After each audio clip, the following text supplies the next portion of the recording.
17-year-old Amber was found unconscious on the floor of her school washroom. Her breathing was shallow, and her heartbeat was half the normal rate.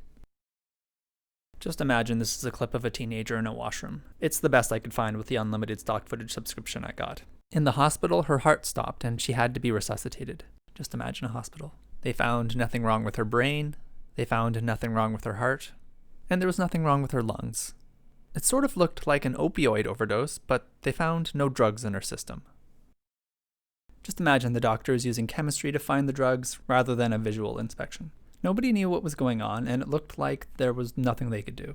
But a psychologist at the hospital was asked to help support the mother. And during that conversation, he discovered that Amber had been raped by her mother's boyfriend for several years, ending when she was 9. So this ended 8 years before she was found unconscious. But the night before she was found unconscious, her abuser called the house, and unfortunately, Amber picked up the phone. One of the things the body does in preparation for physical or psychological pain is release endorphins and enkephalins. They bind to opioid receptors and inhibit the communication of pain signals. They're the body's natural painkillers. They're released during exertion, when you eat spicy food, as a response to psychological stress, and when you're physically hurt. Opioids like opium, heroin, and morphine act on the same receptors and have a similar pain-killing effect. That's why we use morphine for pain. Amber automatically learned that contact with this guy led to pain that she couldn't avoid. So in his presence, to prevent further harm, her brain got a new function, or instinct. If he's around, panic and release painkillers. When he called, that function played out. In her case, the reaction was strong enough and lasted long enough for her body to shut down, like an opioid overdose, just with her body's own opioids. At least that was the psychologist's hypothesis. It was unheard of, but they decided to give her a relatively safe drug that is usually used to counteract an opioid overdose. Within 90 seconds of receiving the drug, she regained consciousness and asked where she was. Amber's response was strong, but what happened to her isn't unique. She experienced post-traumatic stress disorder, or PTSD. PTSD can be caused by military experiences, civil unrest, abuse, and experiences of death. Anywhere you see overwhelming stress and fear, you might start to see PTSD. Pretty much everyone will experience at least one traumatic event in their lifetime, and about 8% of all people will have symptoms severe enough to meet a PTSD diagnosis in their lifetime.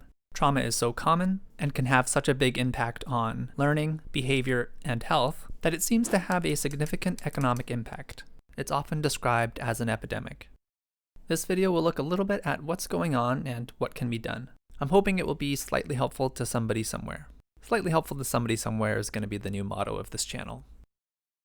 Pew! Slightly helpful to somebody somewhere. A man went to therapy because he was getting flashbacks. He said, "I'm getting flashbacks and nightmares from living in a concentration camp. I'm reliving the smells, tastes, and feelings of it all. I've always been afraid of telling anyone because I've gotten them since I was a kid. I've never been to a concentration camp. Am I crazy? Am I the reincarnation of someone? But that's also a crazy thing to think. God, Doc, you gotta help me." Throughout the course of therapy, he was able to remember that these were not his memories. These were his uncle's memories. When he was young, his uncle came to stay with their family. His uncle recalled his time in a concentration camp, giving detailed stories of daily struggles and fear of sudden death. The stories were enough to traumatize him to the point of getting flashbacks years later. This is called vicarious trauma. It's basically taking on someone else's trauma through story. It can be especially common among trauma therapists, listening to traumatizing stories all day. It sounds strange, but it's essentially the system operating as it should. Trauma can just be your brain adopting a fear response, whether you experienced it yourself or learned about it in a story. Fear is a useful emotion. It's a sense for danger. It can help you prepare to fight a danger if you can defeat it. It can prepare you to run away if you can get away.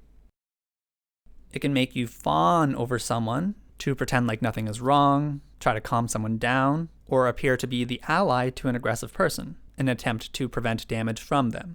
And fear can make you hide and freeze. It's what they call the fight, flight, fawn, freeze response. I would add pissing yourself to that. If you're fighting someone, pissing yourself can sometimes de-escalate things, because it appears to be a submissive act, and nobody wants to get pissed on them. So these responses can be useful. The problems come when we're stressed, angry, and afraid, even in safe circumstances. A fear response trigger can be anything: a specific person or kind of relationship, a smell or object that was present during the stressful event, some word that was said, or your own thoughts and memories, like a flashback. Those stress responses can be playing out nearly all the time without you knowing what's causing them. And while protective, a fear response may not be wise or desirable. For example, within the context of an abusive relationship, you may have been trained to fawn or freeze when really you should be getting the fuck out.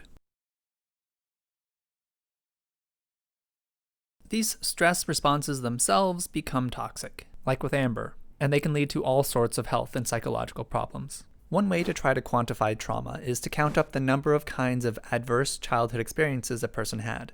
It's not a very nuanced exploration into somebody's trauma, but it's a quiz that can be answered quickly without prying into someone's past. Studies have found that having 4 or more kinds of these adverse childhood experiences makes a person much more likely to develop issues like these, compared to having 0 of these kinds of adverse childhood experiences. And the negative health effects still happen when you factor out things like drugs, alcohol, and overeating that would also cause some of these problems. But the problems aren't just caused by things happening to someone. They're also caused by things not happening to someone. For example, if an eye is blocked throughout early life, the eye will grow, but it won't work. There's some pathway between the eyeball and the brain mush that requires using it to develop. The eye will be blind and it may never work. Block an adult's eye for the same amount of time and it'll be fine. This seems to be true for things like emotional development as well. 2 children had the same parents. One child grew up to have typical well-mannered behavior. The other grew up to be a violent, murdering, raping psychopath. What was the difference?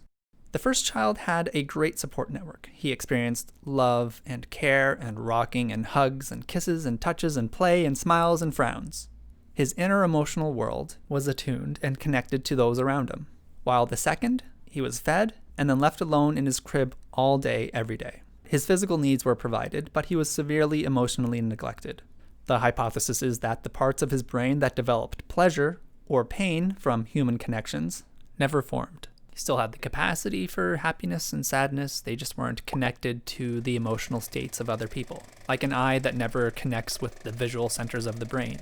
He was described as having no empathy, no sympathy, and he only seemed to care about himself. Severe emotional neglect alone doesn't create a murderer, but it's likely where his emotional problems got started.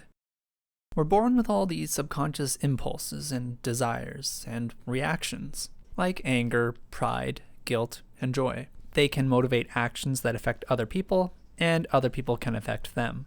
These subconscious impulses are meant to be adaptive and useful. But if, for example, your anger is invalidated or ignored, especially as a child when you're still learning to understand this thing happening to your body, you don't learn about what made you angry, why, whether it was justified. You don't learn about how your angry actions affect other people, and your anger doesn't go away. It just becomes more stupider. The results can be shame, depression, lack of resilience, uncontrolled emotions, and disconnection. I chose dramatic examples for this video because they kind of suggest the cause and effect a bit better, but neglect and abuse can be hard to identify. They tend to seem normal to us. Fear of violence from your spouse or your parents can just seem normal because we don't have any other frame of reference. And this is a factor in why abuse tends to get passed down generation to generation. So, what can you do about all this? Probably the best thing you can do is learn more. This video is pretty shallow. I would recommend these books as starting points for general knowledge on neglect and abuse, and I would recommend these books as starting points for general knowledge on the opposite of neglect and abuse, development and support. If you're interested in trying to reverse trauma in yourself, therapy is a good starting point. Therapy can be expensive, but so can untreated trauma and other mental health issues because of health costs and loss of productivity. One study found that therapy pays for itself 100 times over, just in terms of money, let alone well-being and everything else.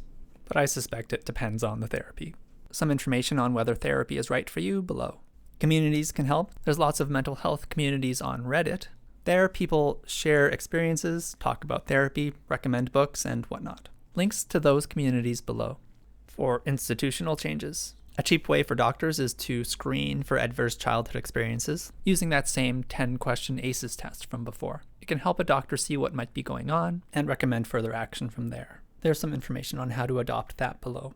For schools, some countries have been adding mental health and emotional lessons explicitly into the daily curriculum. As a result of implementing these programs, grades go up, resilience goes up, and well-being goes up. There's a video on that below. Many private companies offer mental health support or otherwise design the workday around reducing stress because they've learned it can increase productivity, decrease employees quitting, as well as increase well-being. A couple articles on that below. With prisons, although it's hard to help someone when you feel anything good or positive they experience goes against the spirit of punishment, prisoners who improve their mental health in and out of prison have reduced recidivism. Link to article below. And I'm sure there's something that can be done for doctors, teachers, and prison workers, because these issues affect everyone. It all sounds expensive, but it does seem to pay for itself. And just as abuse and neglect can be passed down generation to generation, so can resilience and support. Insert a summarizing and hopeful sentiment before Anyway, you can subscribe for more, and if you want to help videos like this get made, you can support this channel on Patreon. And as we say at the end of every episode of This Place, I hope this has been helpful to somebody, one of you, helpful, and goodbye.